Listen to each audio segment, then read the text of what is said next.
Alright, let's set up a MIG welder. So some of the basic stuff we're going to need for MIG welding are gloves, jacket, helmet, some vice grips, and some welding pliers. So let's step into the welding booth where we have our Lincoln welder, and let's get it set up.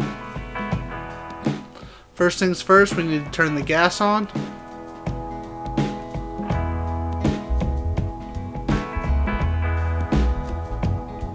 And then of course turn on the welder.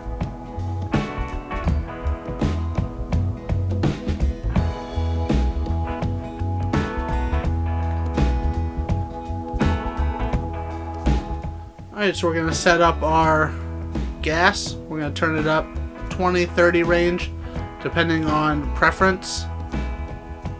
And then we're going to look up here. The left knob is the voltage knob, the right knob is our wire speed knob, and we have it set on the actual MIG setting. This MIG welder does a couple other features as well. Next thing we need to do is take a look at our metal. This happens to be 16 gauge metal. So we're going to take a look at the recommended settings by Lincoln on what to do. So we look at our wire size, we go up to MIG welding, we go over to 16 gauge, we go down, and that gives us our really basic settings of suggestions on how to set it. So it's a good starting point. So we're going to take over and we're going to turn our voltage knob up, we'll turn our wire speed knob up, and that'll get us to where we can start and see if that's the weld that we want to do. It's really important before you weld on cars is to make some test welds. Make sure your weld is solid and really holds the integrity that's needed for vehicle specifications. So here we'll attach the welding ground clamp. We'll grab the MIG gun.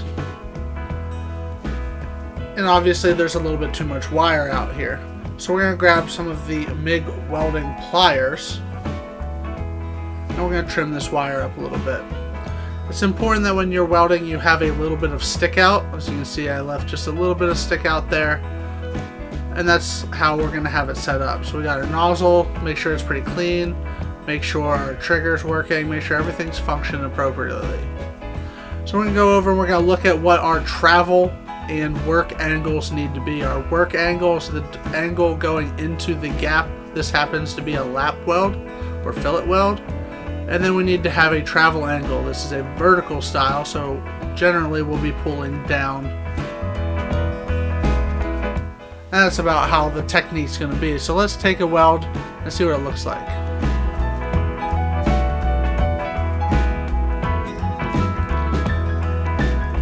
Alright, so first weld was on there. The top looks pretty good. When we go around to the back, it's a little bit cold. So what we're going to do is we're going to go back over to the welder and we're going to turn it up a little bit.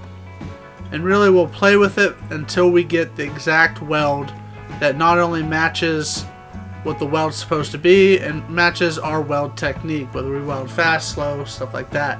So we'll do another weld, take another look at it, and we got some better penetration. So if that's what I like, I can go over to the car and I can start welding on the car with the setup MIG welder. If it needs set up more, I can adjust what I need to do. And then when we're done, it's important that we shut it down. So first steps first, we need to shut that gas off, bleed out all the lines. So we'll shut that off. Bottom out the voltage, bottom out the wire speed, and then we'll just purge these lines, getting it back down to 0. And that's it. That's setting up a MIG welder, and we're ready to weld on a car.